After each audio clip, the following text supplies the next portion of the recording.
Welcome back to another Sweet Home 3D tutorial. In this video, we're going to be drawing floors and surfaces that we can put our walls on. So in the last video, we just used the wall tool. We just left click, and every time we left click, it creates a wall. And we double click to end it, or we can hit the escape key to end it, and then we come back to our selection tool. Well, the thing is about this room we've built, it doesn't have a floor. So the floor is the same thing as the outside, so it might be dirt, gravel, concrete, grass. Well, it won't be concrete. So if we draw, it'll be concrete. So what we need to do, I'm going to select all this and hit the delete key. And we're going to grab this next tool. So next to the wall tool is this one. It looks kind of similar, has a little plus sign on it. And it brings up a tip telling us how to use it. Go ahead and read through this. But basically, this creates a surface like a floor. So it could be carpet, it could be concrete. We'll just left click here on 0, 0. And starting out, it looks similar to like the wall tool. So let's come over to 24 feet, we'll click. But now when we go down, it creates sort of this triangle. So it's creating an area as we go. So if every time we left click, it'll create another point for that area. And then to end it off, we can just hit the escape key. And now our surface tool, or it's called create, I think it's called create rooms is what when you hover over what it says.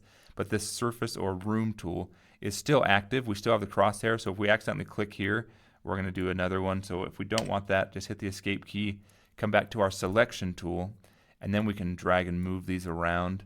And we can even select one and hit the delete key and delete one. And then we see down here in our 3D view, we have a 3D visualization of this floor. So we see just this floor space.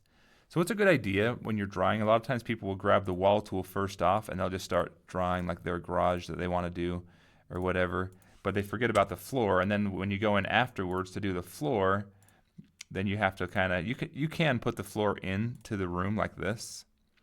But what happens is it goes on to the inside. It depends on what you're doing. If it's carpet, maybe you want it to be on the inside because it gives you a square footage. This is 216 square feet. This is 404 square feet. So if you're actually doing a building from the outside, like new construction or an addition, I would recommend, so I'm going to select all this. I'll hit the escape key, go to my selection tool. I'll select everything and delete it. I would recommend coming to your surface tool like this and then drawing the dimensions of your foundation. So think of this as like a foundation tool as well. It's any kind of surface. So it's whatever you want to tell it to be.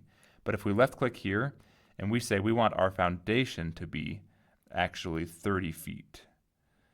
And so that's going to be from the outside of the foundation to the outside of the foundation will be 30 feet.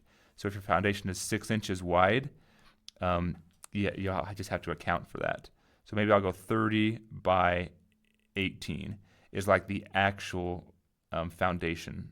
So I'll come here and hit the escape key. So now I've got a 30 feet by 18 feet kind of foundation that I can then draw my walls on top of. So then I see that's exactly 540 square feet. So it gives me an accurate representation, whereas if I were to draw the walls and do that same thing, come over and do 30, right here. Oh, and what you can do too, actually I'll show this as a good example. While the wall's clicked, if you just start typing in, can you do that? 3? Somehow you can do that. Oh yeah, you hit the enter key, then you can just type in 30 feet, and then hit enter. And now we've got a 30-foot wall. And if we want this one to be 18 feet, we just hit the enter key, and we can type in 18, and then do the feet symbol, which is that little kind of quote line, and hit enter, and then come this way and hit the enter key, and we can just type in 30, and it's 30 inches by default, so we say feet. There we go, enter, and then we can just close it off, close, and hit the escape key. So now I've created a wall with the same dimensions as I've created my foundation.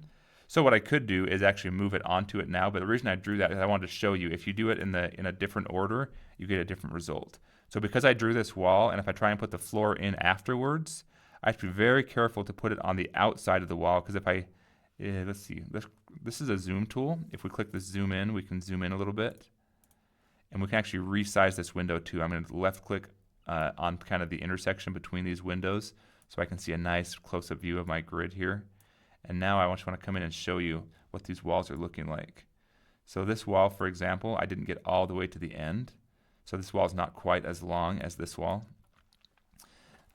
But here, if I do my surface tool, which is selected, and I select it to the inside corner, what's going to happen is it's not going to be exactly 540 linear feet. So let's come. How do I do that while I do this? I guess I got to zoom out a little bit. Trying to get in here so we can see it. But all right, let me do this. So we click, click, click. I just want to illustrate. This is very important. So here we have now, I've created my floor after I created my wall.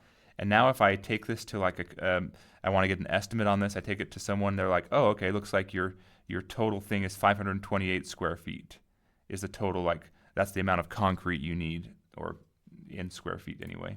But really what it is 540 square feet, because I'm leaving out the perimeter of 6 inches all around, which you wouldn't want to build this way if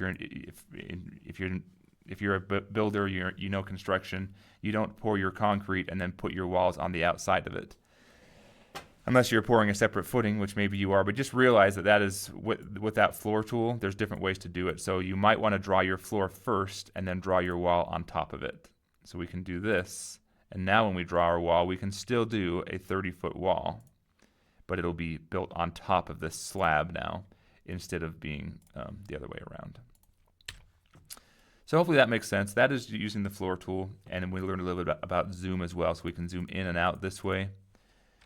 We can also use our scroll wheel to kind of pan around, and if we hold down the scroll wheel, does that do anything?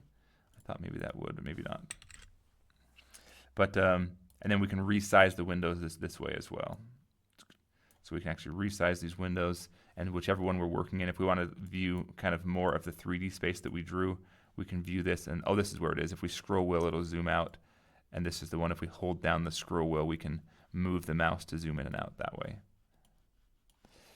Yep, and if we hold down the left mouse key, we can just, mouse button, we can see what we've drawn.